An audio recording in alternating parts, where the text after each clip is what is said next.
sure you silence your phones, guys.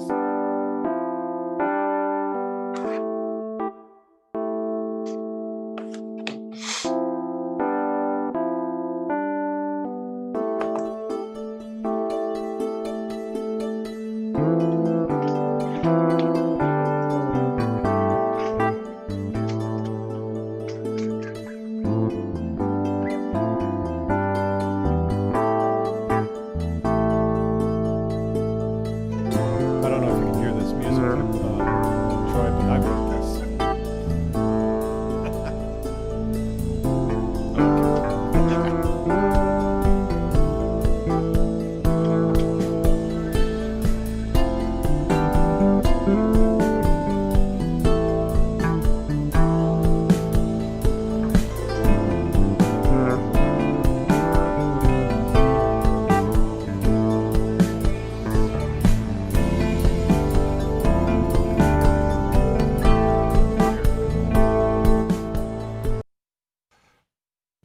That song always has a hard time clearing, folks.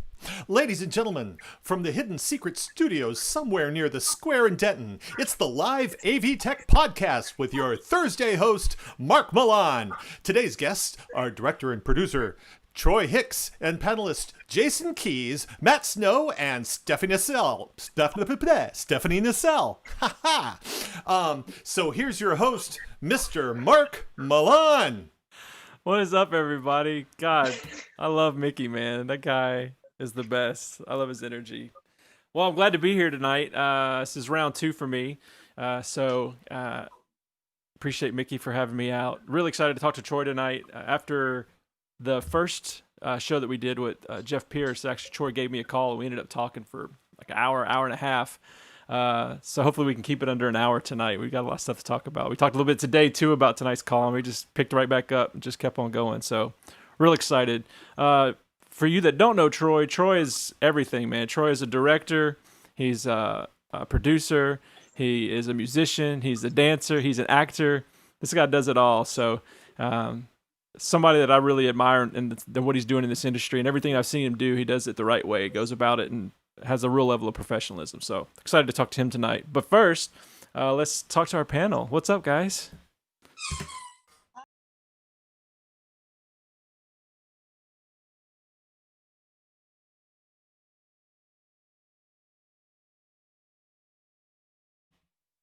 Yeah, Stephanie, where are you living now? I am in Austin. Oh, wow. Yeah. Is it getting hot down there like it is up here? It is getting very hot. When I moved out of Dallas, I was not planning to go south of Dallas, and here I am 3 hours south. Yeah. Yeah, it gets pretty miserable down there. But Austin's a good town, though. How's it doing during the whole pandemic? It's pretty quiet. People are pretty respectful. I see about half people in masks and other half people not, but everyone's kind of keeping their distance. Lots of hand sanitizer everywhere. So I think we're all excited that bars are reopening. And what's great about Austin is tons of outdoor seating and plenty of spaced out seating. Yeah, no, that's good. I know the bars here in Dallas, when I ride by them, I live down on Greenville, and the porches outside are not very spaced out. They're pretty crammed in there. So I know Austin's got a little bit better scene there. All right, well, under Stephanie, we got Jason. How are you doing, Jason? Hey, pretty good. How are you? Yeah, man, good to see you. You too. So how have you been doing during the pandemic? You staying busy at all, or? Well, for the first couple months, my daughter was home, so I turned into a 3rd grade teacher, and that was fun. Nice. And thankfully, one of my clients has some sporadic webcasts here and there, so I still am getting hands on faders occasionally, and other than that, just house projects, and yeah, that's about it. Yeah, we've had lots of time to get the things done around the house for sure. Yeah, I've recently gotten lucky. A client started putting shows back on the books. So June, actually, I have like 6 days, but it's all virtual meeting stuff. So it's a totally different world to get used to. Yeah. We'll talk kind of about yours with the virtual. So most of the stuff that I remember us working together on, you were doing the virtual side of the meeting already. So you were already sort of doing that broadcast out to a virtual audience. Right. Is that helping you out right now to sort of already be plugged into that? Well, they were already set up for that, but normally it would be live people in a studio, and now it's WebEx or Zooms, and maybe I'll add a little music or a sound effect or something, but it's mostly kind of like this. Right. But they'll put up 2 boxes and 3 boxes in lower thirds and kind of add a little spice to it. Are y'all doing this in a studio or? Yes. Gotcha. Yeah. Yeah, I think that's going to be kind of the way forward for the next little bit, talking to a lot of different people in the industry. Yep. Live meetings are kind of done at least through 2020, so. Yep. All right, Matt Shaw, what's up, buddy? How you doing? What's up, man? It's been about a month, I guess, since I saw you. About a month. Yeah. About a month. What you been up to, man? Man, I've been chilling. Nice. Just relaxing, back home with family. I actually moved to LA in December and got to LA January, worked January, February, March, and Corona said, nah, just come on back to Dallas and chill out. So this is where I've been until we go back. Yeah. What were you doing out in LA? Yeah. So I was project management and tour managing some artists out there, and then just still networking and still had local gigs here in Dallas with different pharmaceutical clients. Gotcha. Yeah. Has any work come back for you yet? Not as of yet. Hopefully here we'll see, next few months, but I'm actually open to seeing what else is out there actually. Yeah. Yeah. There's different avenues of production, so we'll see. Well, I'm opening myself up to maybe even going back to school, so we'll see what happens. I thought about going back to school too, bro. Yeah. For music, just do something different. Well, I'm looking totally different and going psychology, so we'll see. Oh, okay. Not sure. We're still working all that stuff out. So, all right. Well, we're gonna come back to the panel after I get finished talking to Troy.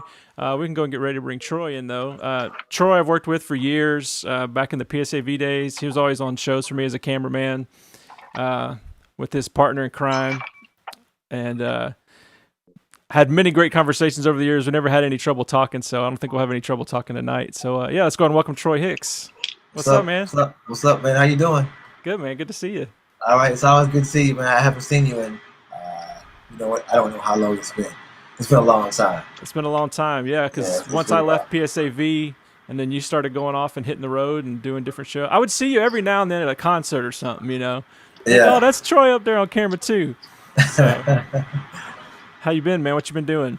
Oh, man, I've been good, man. Just trying to stay busy doing this whole thing. Trying to stay creative in this time, but sometimes it gets kind of tough a little bit trying to stay focused, with all this everything that's going on. But and I tell you what, I have got. This is the most time I've got the most rest ever. I've never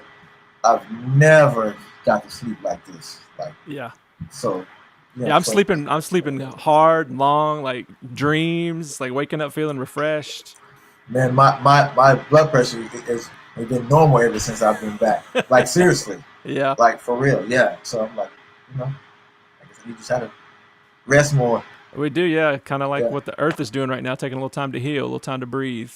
Yeah. Refresh ourselves a little bit. So before the pandemic hit, we talked a little bit about this a couple weeks ago. You were working with Tony Robbins, is that correct? Yeah.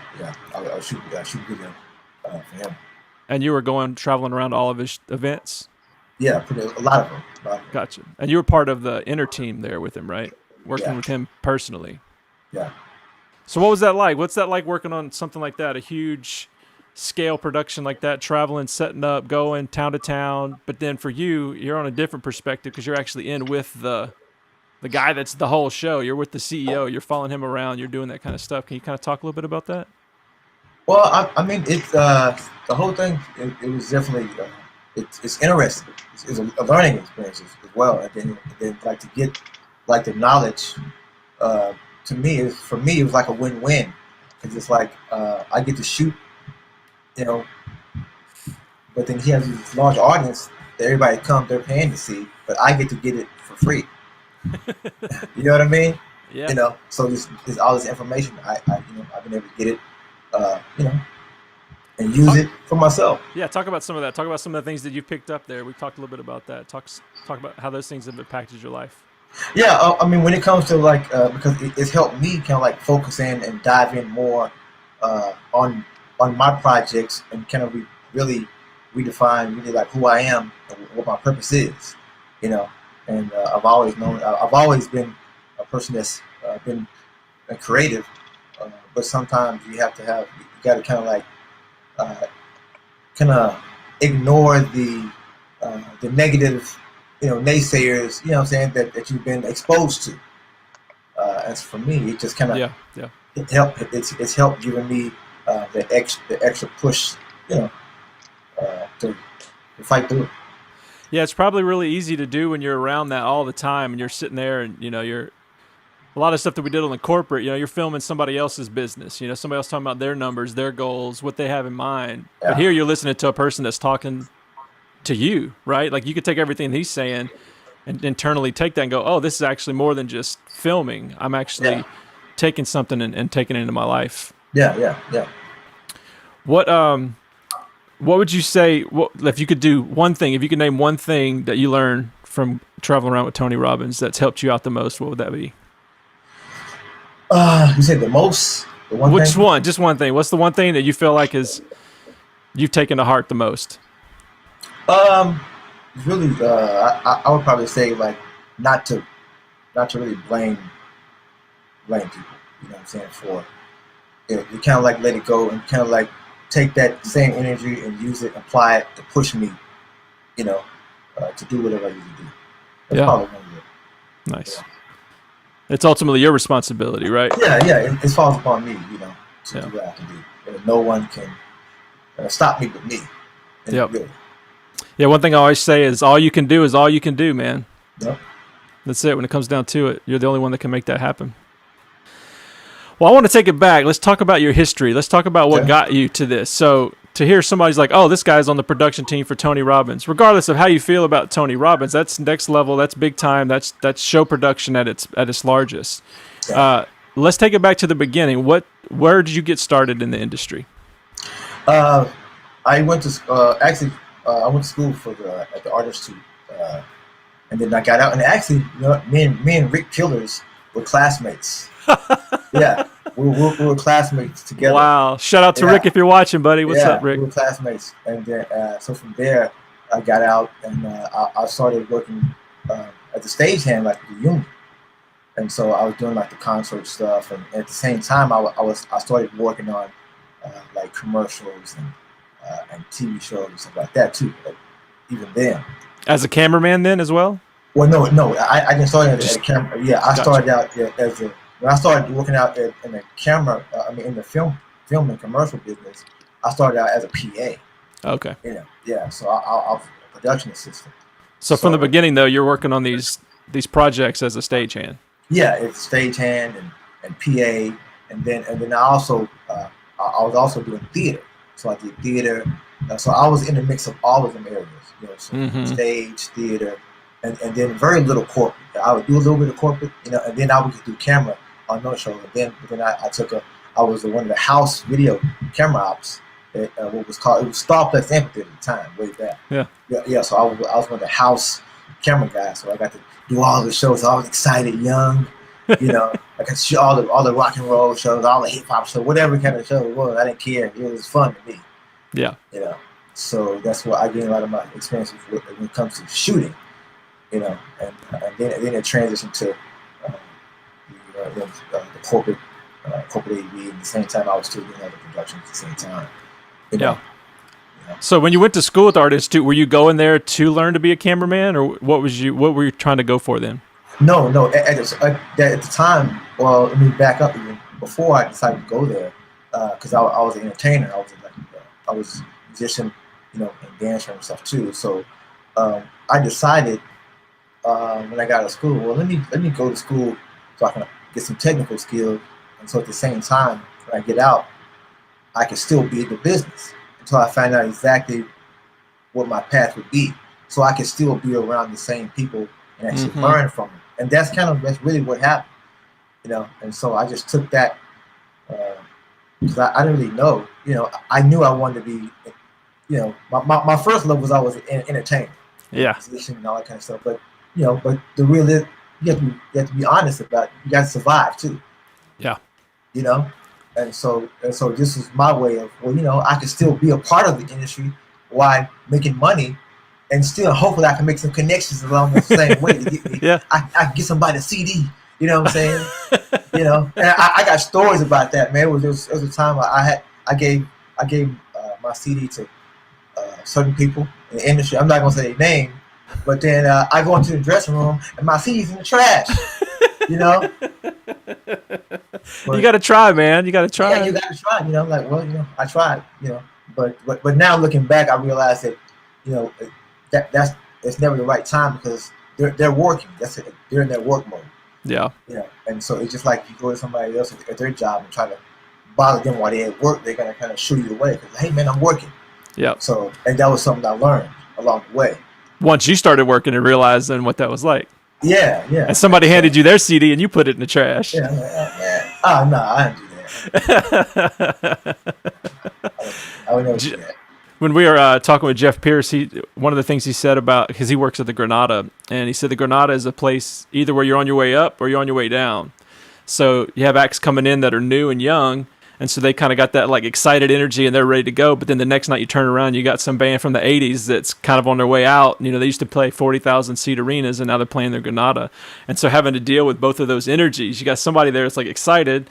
So you can't really approach them and talk to them about anything because they're so nervous. They're like, oh, we're about to play at the Granada. This is amazing. Yeah, and then you got the other guys that are like, man, this is some bullshit. Why we got to be here?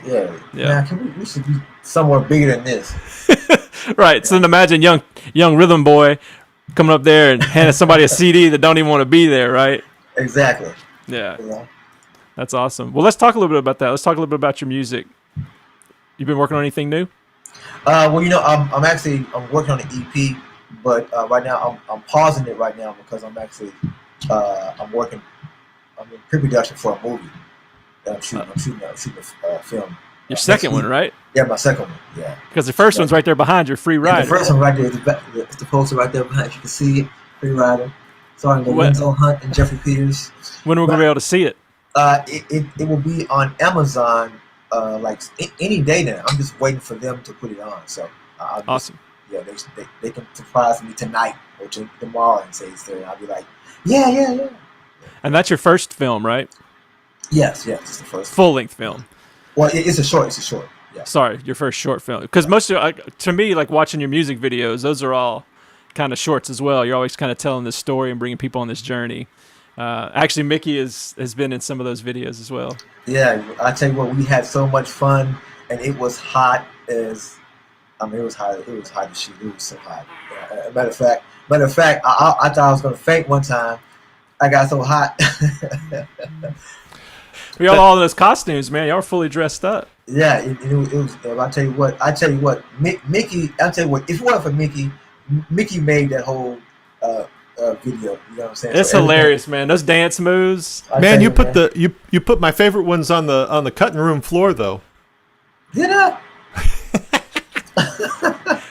That's the ones that were his favorite, but the true director saw the real favorites. Yeah, I saw the ones, man. I saw. You did. You catch the ones, man. That one right there, man. That's the one that got me. What's the name of that song? Love Play. Love Play. That's right. Yeah. If y'all want to go check it out, Rhythm Boy. Rhythm. It's fine. Rhythm. Yeah. Rhythm. Love Play. It's on YouTube. That's a great track. It's a great video. Everything, man. That's some good stuff. I remember you were just writing that song on some show. I think we were at the Intercontinental, and you just started kind of playing me a little bit of that track. Yeah. That's it was cool to see that come to fruition and fill out like that. Well, let's talk about that process. I want to talk about the creative process with you a little bit. So, your music, all your videos involve, forms of acting, dance, performance, and then now you're doing the short film Free Rider. You're about to work on your second one. Talk about that creative process for you, that vision of how you're wanting to portray yourself as that artist. Because I'm imagining, when I see Free Rider, I'm going to probably get a little feel of that same thing too, how you are as a director of photography as well. Because I feel like it all comes together when you do it. You have this cohesive spirit that's behind it. So I feel like it's really capturing who Troy Hicks is. Yeah, and basically, what I try to do, I really try to tell, each story, like just like with a music video, I try to tell two stories. I let the song tell you a story, and then the visual interpretation, tell you something as well. And then so I tell you what, like for me going into filmmaking has been spawned by all the music videos that I've been, and then any type of camera work that I've done has helped me with that, helped push me creatively, because as far as knowing about shots and angles and placements and hitting marks and for me the creative process has always just been to just when I feel something, I start writing, and I just write and just kind of just do it, and I feel like right now it's time just to be as creative as you can. Mm-hmm. With Free Rider, did you write this as well, or you just directed it? No, I wrote it too. Directed it. That's what you do, man. You do everything, man. I wrote it, directed it, and I shot it too. So. Wow. Yeah. That's one way to not blame anybody else for your troubles. If you do everything, you're the only one that could be liable for it, right? Yeah, it's right. It's right. If it's a mistake, then we know who did it. Well, did you edit and everything too? Yeah, I edited it too. That's crazy, man. But I will say this. When I first sat down to try to start editing, I thought this was the worst mistake ever. I said this. I said nah. I mean, because it's different than doing music videos. Now, music videos is just music and kind of every now and then I have some stuff where it's a little acting in there too, but it's totally different. Because the music is a driving force in music video, but with filmmaking it's totally different. It's the story, and so the music is just the behind it. The music is just kind of help create a little bit of mood. So did you do the music for the movie too? Actually, no, I didn't. Okay. Well, I didn't, but I did. Yeah. A little bit. I helped out. Yeah. But I had someone else do the music, so it wouldn't be really on me. My buddy Dave Dawson, he actually did it, and so but I just kind of like I did the intro track, and right? Just a little bit other in between. And you've done soundtracks work before. I can't remember the name of the movie, but I know that you had one came out. It actually got some pretty good airplay. It was on one of the soundtrack for the Carter High movie. Carter High, that's right. Yeah, you had a track on there. That's awesome, man. That's exciting. And actually, I had a bunch of tracks on hold for a bunch of TV shows and stuff like that too. But you know how it is; they kind of like just went away. Yeah, right. You don't get your hopes up too much on that kind of stuff. Yeah, exactly. So it's kind of like, well, it'll come back. It'll come back. Yeah. If it's supposed to, it will. Yeah. So for Free Rider, what was motivating for you to do that? So because I know with your music, you have that love, that first love. You're saying to being an artist. What was the motivation for you to move into film? Well, I have been wanting to do this film for maybe 6 or 7 years. Oh wow! Right? Yeah, so I've been wanting to do it, but I just never had to. Well, in my mind, I would say I never had the time. And then at the same time, I wanted to do a bunch of other videos, kind of that help shape my skills up. If I can see if I can pull it off. And so finally, I said, forget it. I'm going to do it. I got the time. I'm going to do it. And because the story, it's a different kind of story. It's different. It's something you don't expect. I like to do stuff that you're not expecting. Typical same old you've seen. So everything I do, it's always like a twist to it. It's always so. Yeah. That's how I got started. Nice. So apparently you like the process. You're going to make another one. So. Yeah, I tell you, this next one I'm really excited about. It's called Rest Area, and this one it's like a drama. So, nice. So I'm really excited about it. And short film as well. Yeah, it's short film. And another thing too, when I decided to do film, I really wanted to do something where I could create opportunities for other people. Because in my videos, a lot of times it's just me. It's just like I'm the star. You know what I'm saying? People are like, you know what I mean? Yeah. And so I wanted to do something that didn't have me in it at all. So you don't see me in none of them. It's just me, directing and writing it, producing it. And so, and that's another reason why I wanted to do this, because I wanted to create some other opportunities for other people. How did that feel for you to step away from being in front of the camera? Because you're always behind the camera, but you're always sort of juggling both of those worlds. But this world, now you're saying, all right, I'm not going to get in front of the camera at all. It's just going to be behind it. Did that change the way you went about working? No, it actually didn't.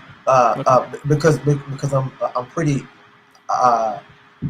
thorough when it comes to. I have an idea and plan of action. I don't just do stuff just on the whim. Right. Yeah. So I plan things out. And of course, and you always prepare for when things don't go right. Always. Yeah. So, So I don't do this stuff just on a whim. Yeah. So I mean, it felt really good to be behind the camera without having to do anything. I just kind of it's cool. Yeah. You can focus on that part. Yeah, I can focus on that part. It's still it's gratifying still. Whether I'm in front or behind, it's the same. Yeah. I know one of the things that we talked about before, whenever you were creating your own music videos, you took pride in that you were creating this feeling on set of everybody being included. We're going to have catering. We're going to take care of you. We're going to be a team on this. Whereas you said, you've seen before in the industry, it's some real bootleg kind of, everybody's kind of hanging out. We're just trying to figure that out. So for you, you always took pride in that you did plan it out. You had it together. You were professional about it. Where does that come from? Yeah, well, right. Maybe some people might have something to say about it, right? Where does that come from for you, though? Where is that sense of pride that you want to be on top of it? Where does that come from? Well, I mean, I've always been the type of person. First of all, I've always been. But then, two, like working in the industry and being a part of productions is kind of like been kind of like the model for me to kind of follow. So it's like I wanted to make sure that everything I do is A1 as best as I know how to do it. Right. And I'm always trying to really be better. And I like filmmaking and music videos and production. Period. Everything is it's collaborative. And so you have to be willing to take people that you're working with, listen to them, because this is a collaborative effort. So that's one thing that I'm really appreciative of and I understand the most, and I think that's what people that work with me, they understand that too. I'm not just this. I'm not a jerk when it comes to working with me. So, right. Yeah, you leave space. You leave space for people to have a voice. Yeah. Now, if I like it, I like it. If I don't, I'm gonna say I don't like it. I'm gonna say it's not gonna work. Yeah. That's how you should be. Yeah. Open and honest, man. That's the best way to be. All right. Well, let's be open and honest. Let's talk about the opposite of collaboration. Let's talk about the opposite of inclusion. Let's talk about your experience as a black man in the industry. So you've come from being in school to a stagehand to being camera operator to working on your own projects. So that's a wide variety of things that have involvement in. But I guess specifically I want to talk about, because where I know you from is in the corporate side of things. Yeah. Let's talk about your experience. Given the climate that's going on culturally right now, I think it's important that you have a voice and be able to share your perspective on this. Yeah. I can tell you, like at first, like when I first got it in the business, like the corporate area, right? There were times where I felt like that I felt out of place, because a lot of times I may be the only one. It's like one or two of us, and so sometimes it's kind of like you feel like, well, like, yeah, should I be here? And there are sometimes certain people have made me feel like that, that I didn't belong, but I didn't. I didn't let that stop me from doing what I had to do. And never. And another thing is about too, like being a black man in production period, you have to be on top of it. There's no room for error. There is no room for error. Just because you're black, there's no room for error. Yeah, so I have to give 110% all the way, You know, I can't come in high, disoriented. You know, so I'm out of there. Right. You know, and so it's like I'm gonna give you an example. Just something simple as even just trying to get access to the building or behind the stage from security. Sometimes could be, Wow. you know, can be, you know, difficult. Well, like there were times where I was backstage. I'm like, "What are you doing here?" Like, I'm the cameraman. Right. You know, but you know, I just dust it off and hey, you know, hey, it's what it is. You know, but Yeah. you know, at the time, you know. Mm-hmm. You were telling me a story about when you came in the industry. Somebody had told you that about being polished, being on top of your stuff. How long ago was that when somebody taught you that? Oh no, that was years ago. Yeah, 20, 30 years ago, right? Yeah, it actually started when I was a kid. I got it, you know, I got that, you know, from my grandma as a kid. But then when I started working in the industry, Mm-hmm. you know, it was the same thing. It was reiterated to me, you know, the fact that you have to be, you know, you got to be on top of it. You can't do this. You can't do this. You can't do this. You know what I'm saying? You're like your white counterparts, because if you do that, you're gone. And there's no, you know, and that's, you know, that's how, you know, that's how it was. Yeah. You know. How do you think has it changed? Is it any different? I mean, yes and no. Mm-hmm. I mean, you know what I'm saying? I mean, it's yes. That's a yes and no. Sometimes yes, sometimes no. I'm just honest. So basically, just like real life. It's real life. It's still the same. It's reflective. It's still the same. You know. Yeah. But I understand that I have to be able to do what I have to do. Right. You know. Yeah. And so and right now, you know, yeah, it's the realization is always with me. You know, it never goes away. It's a part of me because I'm a black man. So I can't sit here and deny and say, oh, that doesn't affect me. You know what I mean? Because I will be lying. Because it does. Yeah. You know. Yeah, I think that's been the biggest eye-opening part of this latest Black Lives Matter movement, which is so wild to me. Because I mean, like, you know, 5-6 years ago we had a big Black Lives Matter movement, and we're here, and it seems like we're even further behind than when the first movement happened. And then, of course, if you go back in history, I mean, hundreds of years of this has been going on. But that's the thing, is that for you, it's constantly in your mind, whether you're at home, at the grocery store, at your job, you're always being reminded inside your own brain, oh yeah, I'm black and I've got to behave a certain way because of those expectations that are being put upon me. Yeah, because the expectations and the pressure alone can be like, you know, like, damn, it's like, this shit let up. Yeah. You know? Yeah, you know. And I think we're all just getting story after story after story of this kind of stuff, and I think it's painful and it's difficult, but that's what's necessary. Without pain and difficulty, change isn't going to happen. Yeah. To bring it back to the industry, looking at like your films and looking at your music videos, you know, if you look back at where you started, it was probably pretty painful. It was probably pretty painful when something went wrong. It was just like, man, how am I even going to find myself out of this? Yeah. But because of that pain and because of that, the growth happened. So that's a very simplistic way to look at what's going on in our culture. But I think if we can just find that positive part of it, is like, this is necessary for change, is to have this pain and have this pressure, because without that pain and pressure, we wouldn't see a lot of this stuff. Yeah, you're right. A lot of things will continue to go, mask and cover, and not exposed. Right. And so, I think this is the time for this is the time for change, no matter what. Yeah, we have to do it. I mean, there's no way, knowing what we know, that you can just keep going the way things were. Yeah, that's right.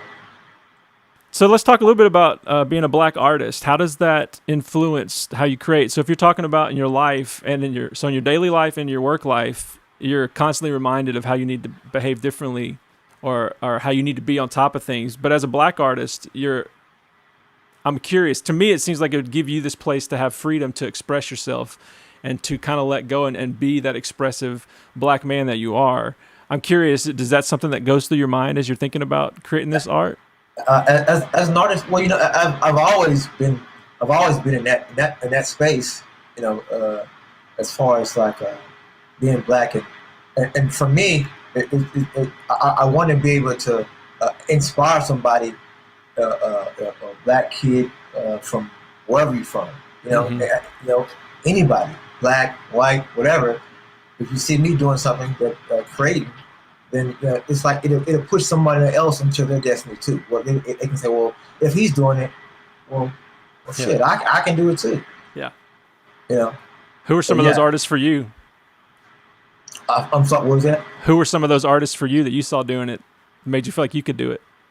Oh shit! Well, Michael Jackson was exactly for me. Was the main one. It was for me. I mean, there's a lot of artists, but he was the main one for me. To kind of like, you know what, I want to do that. And I kind of patterned myself like after, like after him, which is so many other artists as well. Has done. Yeah, well, no, I think it shows though, especially in your dance moves, man. You got it down. I mean, I do all right. Oh no, you look slick, man. I like it. It's good. What about Janet Jackson? Oh yeah. I had to bring her up, man. As soon as I knew I was talking to Troy, I was like, I got to bring up Janet, man. Yeah, that's good, man. Yeah. And I got to meet her once too. I got to walk her to a dressing room at Starplex. And at the time, I had a video that I had edited. I did a video montage. This is like in the 90s, 2000, years ago, right? Yeah.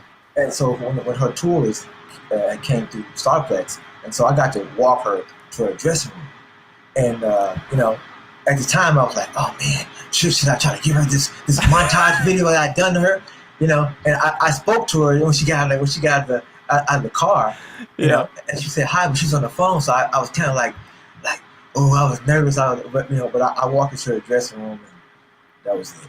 That was it. Yeah, my dream was over. Well, at least you got to see her. Yeah, I got to see her. You know what I'm saying? And like I said, I walked her all the way from the car with the security to the dressing room. So I'm like, how did you get that job? Or I was just in the right place at the right time. It wasn't my job. You know what I'm saying? It wasn't my job. You just made sure you were there. Yeah, I wanted when she got there. I said, hey, when Janet gets her, I'm gonna be right here when she gets her. Yeah, and that's what I did. I bet she was just as beautiful in person too. Oh, yeah. Only made you love deeper, right? That's awesome, man. Well, you and Tony D are gonna have to fight over her. Yeah, well, he ain't got no chance.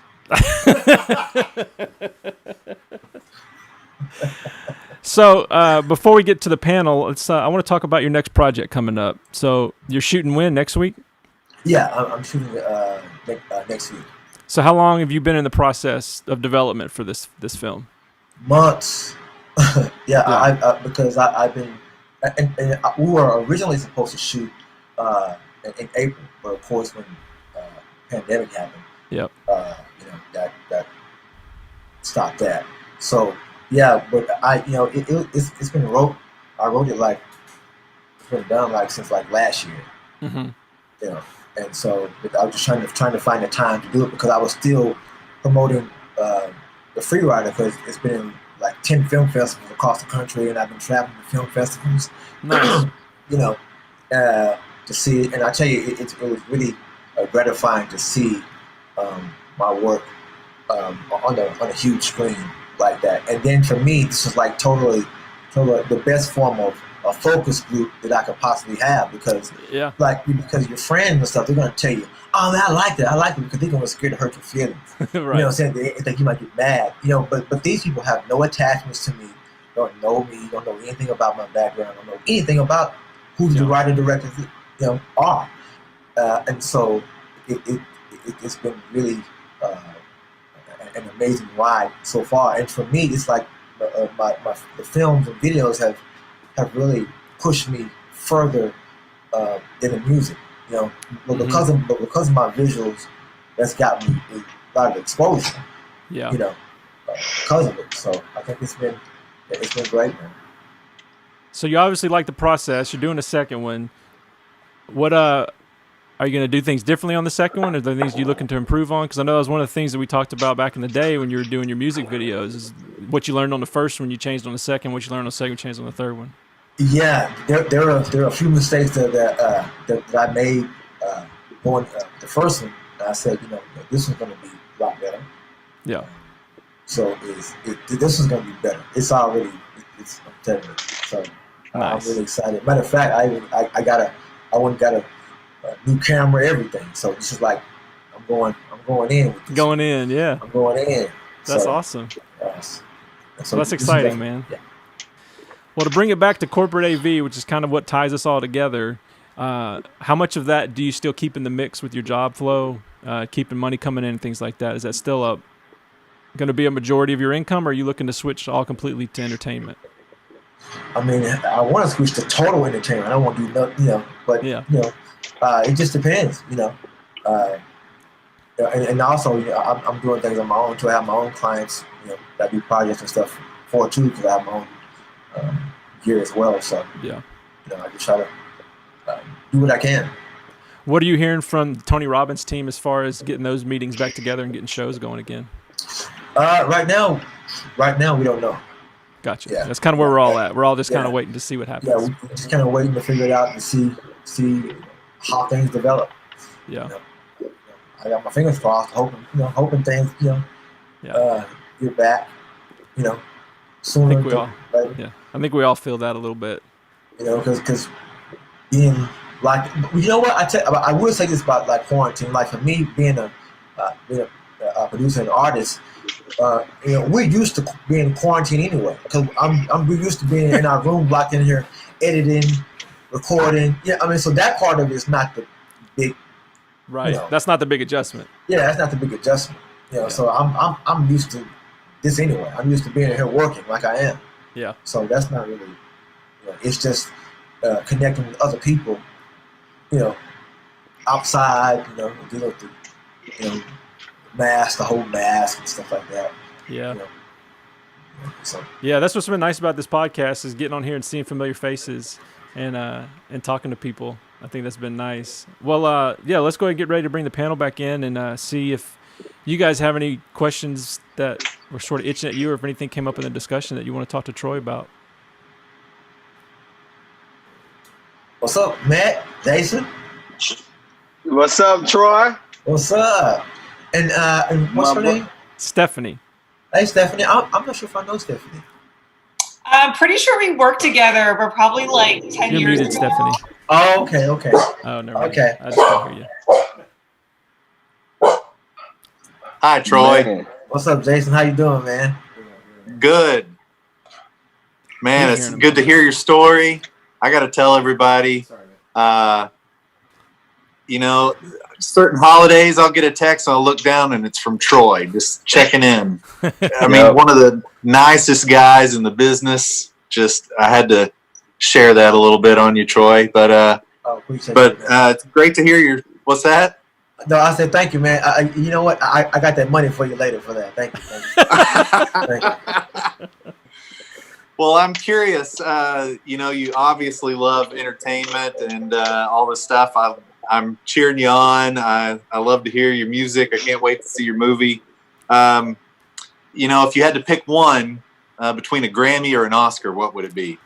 Ooh.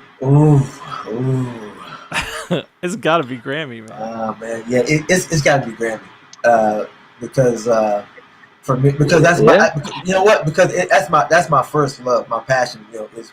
Was music first, and it just something about that Grammy, man. It's just like, man, ooh, I want that. I want one. You know what I'm saying? Now, don't get me wrong. I'll take an Oscar too.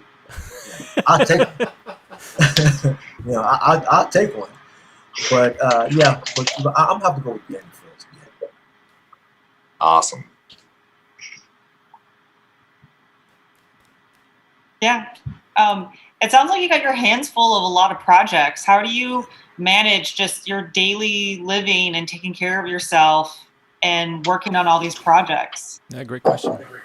It's something that I practice. I had to practice it. I mean, from starting as a kid, I was always like someone who was always studying the craft, right? And so I knew that this was going to require a lot of my time. So I started early, like making sure that I was there all night, even then, learning and studying. So when it came time to me to taking the action of being an artist, I already had a head start because I studied so much, and so I just kind of just like. But I will admit sometimes sometimes it may get like kind of overwhelming, at trying to balance out because a lot of times people in the family sometimes don't understand what you do and they want your time, and so you have to really you have to and so I have to tell them, listen, I'm busy, I'm creating. You may not understand it right now, but later, when you see the end results of what I'm doing, then you understand, you know. And it's a sacrifice that sometimes, I know it can be difficult, you know, but you have to press through it, and keep going. Yeah. Follow-up question. Mm-hmm. How do you handle, do you ever go through self-doubt, and how do you handle that? Oh gosh, heck yeah, all the time. I mean, all the time. Well, you know what? But I try to. What I've learned to. This is how I handle it. I try to be my own cheerleader. You know what I'm saying? I try to always, even when everyone else is not believing what I'm doing or not behind what I'm doing, I've learned to pat myself in the back and say, hey, you know what? You got this. You got it. You know, you know what you want to do, even though they may not see it. And the bottom line is they can't see it because they don't have my eyes. So it's not meant for them to really see it because they don't have my eyes. I don't have your eyes. You see what I'm saying? So it's I understand that. That's what kind of helped me kind of keep that moving forward. And then I like being in the progressive state. Of always being finding ways to continue to be progressive. Mm-hmm. Nice, I like that. Be your own cheerleader. Yeah, because you know what? Because I'm always gonna root for me, no matter what. I have to say that is what I love about Troy, is he taught me how to be my own cheerleader. I remember when I first started going into the industry, I was like the only person who looked like me as far as like at the company we worked with that I saw. And through time, I met and developed great relationships with a lot of different people. But I made it a point to have people who look like me on my show as tech, as operators, but also have people who were also I developed allyship with. Because I wanted to create a good environment, and Troy was one of those brothers who promoted himself like, hey, like even though we do this corporately, look at what I do professionally on my own in my own name. Mm-hmm. And I think that's important because we all have our own entities or desires or creative moments, but Troy, he always took it to the next step, was like, hey, look what I'm doing. I'm going to share it with you. And he always said, hey, if you want to be a part, let me know. And so I just want to say kudos to Troy just for being in the game, but always keeping the door open to extend the hand of friendship, extend a brotherly hug, love, encouragement, and just being a great example of what it is to be just have a great relationship in the AV industry. Yeah, I think that's definitely what we all can agree with Troy is he was doing it, Yes. We would all sit and talk about our dreams, like, oh, I want to do this and I want to do that. Yes. But Troy's like, oh, okay, well, I want to do that too. Here's what I'm doing. And he'd have the video right there. He'd be talking about it. He'd be so excited about it. And you just couldn't help but be like, well, hell yeah, man, this is awesome. Like, yeah. I think we can all agree that that's one of Troy's biggest things. So I think we lost Troy. We're working on getting him back right now so we can just kind of talk here amongst ourselves. I liked what Troy was saying about that's his eyes. That's my point of view. And talking about being in that progressive state, I always admire artists and people that can do that when they can be themselves above anything else. So like think of any of like those eccentric artists. You can look at them and be like, oh, they're so eccentric. It was like, no, that's just who they are. That's all they can do. Yeah. It looks like we've got Troy back now. Yeah. So Troy, I was just talking about make sure I can hear you first though. Are you there? Yeah. Perfect. So did you catch what Matt said about you? No, it crashed. It kicked me out. Gotcha. Okay. Yeah.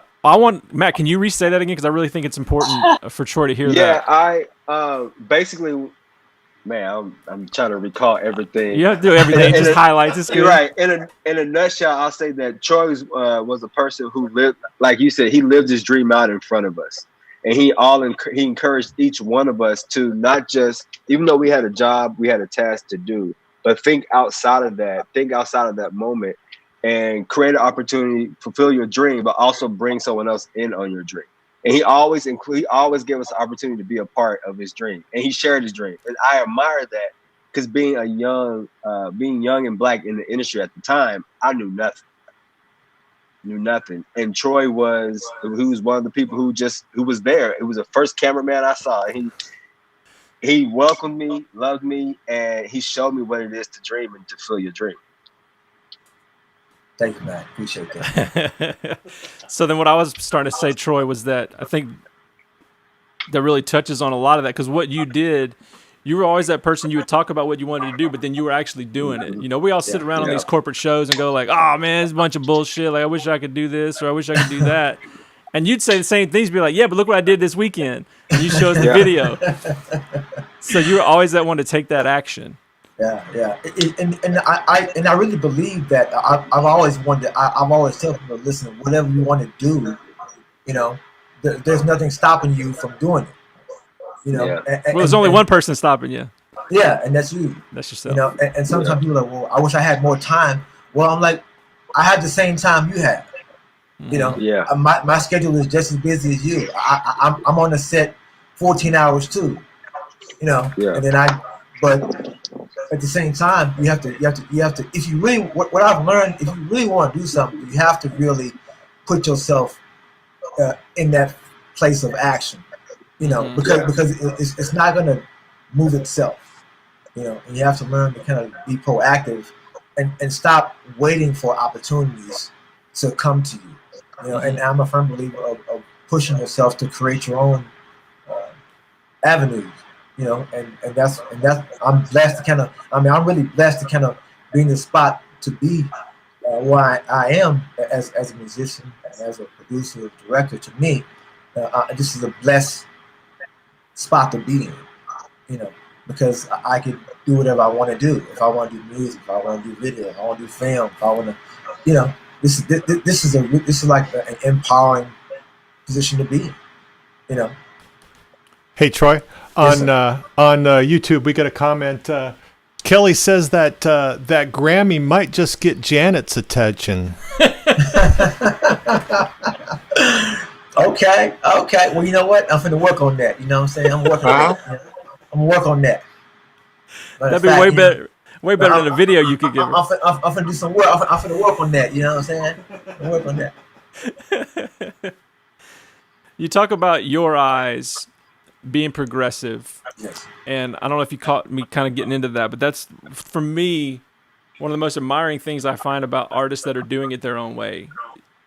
They seem to have this innate ability to make it happen no matter what. It's like they have no choice. Like, I have to be this. You know, I'm thinking about like lead singer of Tool or Michael Jackson or any of the great artists that have come around. You go like, oh, they're different. But it's like they're only different to us. They're just being themselves. They're just finding this way to plug into that. So can you talk about that? Like being able to see yourself in that way, saying like, well, these are my eyes. This is how I have to tell the story. Yeah, it's for me. It's like when I have a vision, it's like it's and then honestly, like sometimes I don't really know where it comes from. Well, I know where it comes from. For me, the gift, the ability for creativity comes from me. It comes from God. I can't take the credit for it. You know what I'm saying? Yeah. And so the process is there's never like a certain way for me to work or create. You know, sometimes when I could be dealing with something personal or something I see, you know, and then it inspires me to want to create something, you know, for something that happened for me in my past or maybe someone else I see, and then I'm able to create something from that perspective. And I think as a creator, it's sometimes you have to really learn to take what's around you and what you've seen, you know, to help tell your stories. Mm-hmm. You know, and not everything has to be personal. You know, Right. and Yeah. I think, and sometimes people they think everything that you do is always totally about you. Right. But artists, you know, you learn from others, you know, and study, you know, how to become better and great, and that's what they do. You know, they take from other artists to kind of help make them better. And I've been someone that's been studying everybody for years. You know what I'm saying? Like, you know, and I've learned a lot from you guys as well. You know, as far as, you know, how to do stuff and how you guys are always professional at what you do. You know, and you have to learn to keep that level of professionalism in whatever it is that you're doing. Yeah, I think the whole group here on this panel, and all the people that I consider us all, you know, friends and friends in this industry. It's hard for us to imagine not being inclusive. It's hard for us to imagine not being accepting, not being professional.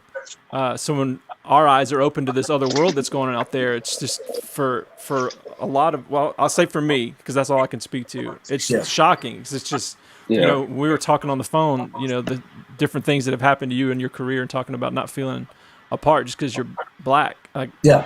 but that's Troy, man. Like that's just Troy. Like he's gonna take care of it. And so like to have that open for us, I think has been pretty shocking. Yeah, and it's like there was an instance one time I was on a job doing camera, and the guys they didn't really know anything about me, and so like another guy came and told me, "Hey man, these guys they're talking about you behind the screen." So I walked behind the screen and just looked at him and just hey man, my camera's ready, you know, and so I caught him. You know what I'm saying? I just walked off, you know, Yeah. like that. So I'm like, I handled it like I wanted to handle it, you know what I'm saying? Yeah, You you're know, still because- being yourself. Yeah, still being me, because the bottom line is, this is, I'm not going to let nobody take away my livelihood, you know what I'm saying, but for whatever reasons, being foolish like that. You know what I mean? Right. So, because I have to realize, you know, hey, I got to eat. It's the truth. Yeah. So, they can say what they want. I'm still getting paid. Right. You know, so, you know. You know, Troy, when we first started working together, I always was kind of amazed and thought, well, this guy, he must not be a very experienced cameraman, because he's actually helping with other parts of the show. He's like pulling cables and doing. He must not be a very experienced camera operator. Just thought you might want to comment on that. Well, you know what? Well, you know, at that time, Mickey, I was trying to impress you, Mickey. You know what I'm saying? I was trying to be like Mickey. So that's why you saw me do that.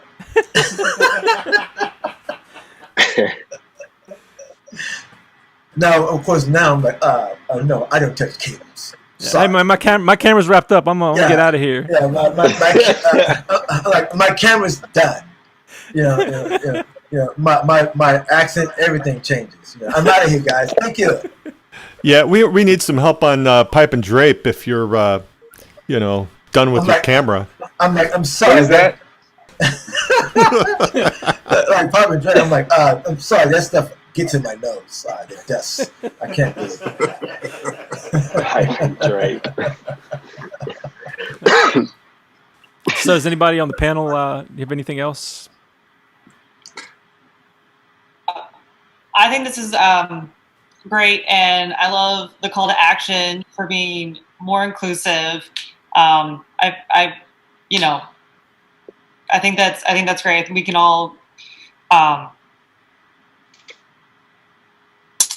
be more inclusive. And I personally am going to try and connect with more female identifying technicians. Yep. Sorry, Mason, but I'm definitely going to try to find some audio techs out there, because I think having just more inclusivity is going to just give everyone a better time on show site. You know, Stephanie, I've had some people over here training, and and Matt actually talked about coming over and checking out, just this setup here. And the cool thing is, we've had Bertha Granados out here, and we've had Michaela out here.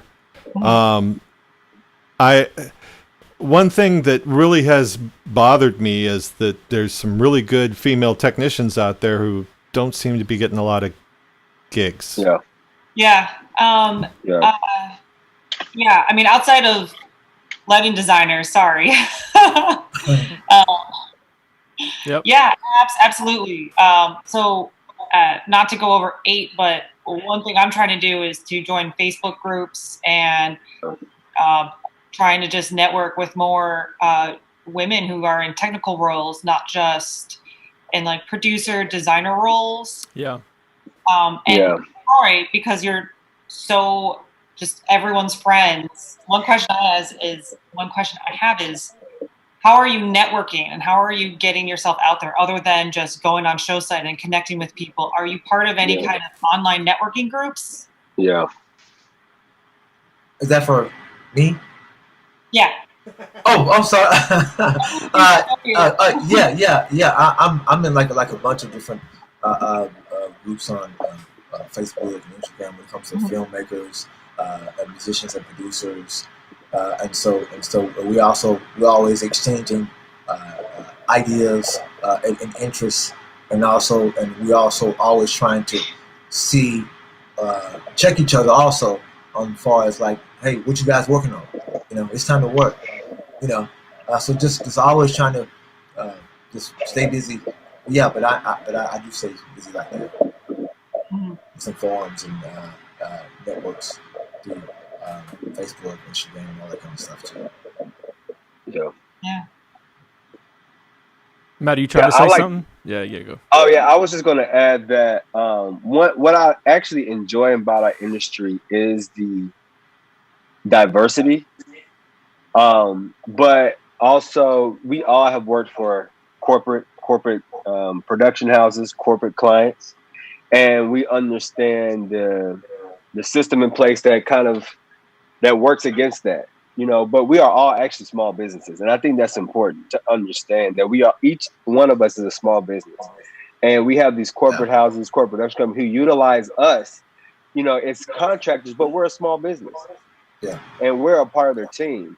And, we all know the nature of going in and out hotels day to day. And I think we can help change the narrative by reminding our production houses, reminding our corporate clients who hire us to be A1, TD, or that, hey, we are a small business. So when you approach us, when you want us to come on site, yes, we're representing you, but we're also representing us as individuals. Mm-hmm. And that's important. You hire us as an individual because you like the work that we do. You appreciate the value we add. And so on the other end, just appreciate that and recognize it. And as we bring others in, appreciate them, pay them, teach them, train them. We all have had to kind of start in this industry. I know I started at the bottom, pushing flip charts, as we all know. And we worked our way. And so in a suit. In a suit, exactly. We've all been there, and I think that community is what has kept us. So we all have seen each other throughout the years, whether we are working full time or working part time as contract. But the community and the appreciation, the value for our work and what we love to do is what keeps us. And so just continue to share that and bring others in. Hear, hear. Yeah, I think that's very well said, Matt. And I think that's a great way for us to close it out. And just nothing but love for everybody. Stephanie, Jason, Matt, thanks for joining us. Troy, thanks for opening up, being honest about your art, about yourself. Thank you, man. Thank you for having me. Yeah, really appreciate it. In this time, guys, let this be a little motivation for us to all love each other a little bit more, have a little bit more open, honest conversation. Sometimes have the difficult conversation, but let's just delight in each other and share in each other's joy and happiness for what we're doing. So thank you guys very much. Appreciate it. And I'm going to kick it back over to Mickey. Have a good one, guys. All right. Thanks. Thanks. That was pretty good. Am I on? I didn't Troy, are you going to make we're still on? Yeah, just one second. Hold on 1 second. You're all loud and stuff. So anyway, yeah, that was pretty good, guys. Yes. This was a good episode, and yeah, I do appreciate all you guys being here. If you found this entertaining, you enjoyed it, just go down there and hit that little subscribe button, and then there's a little notification bell kind of little thingy down there. Subscribe, it'll tell you when the next one's coming up, and we'll have all that information out on the Facebooks and the various social networks. And we really look forward to seeing you guys again on Sunday night. And please have a very lovely evening. And now I'm going to hit this button. And I got to clear all these. Oh, this gets so fun. And then we're going to put the play out music in it. Good night, folks.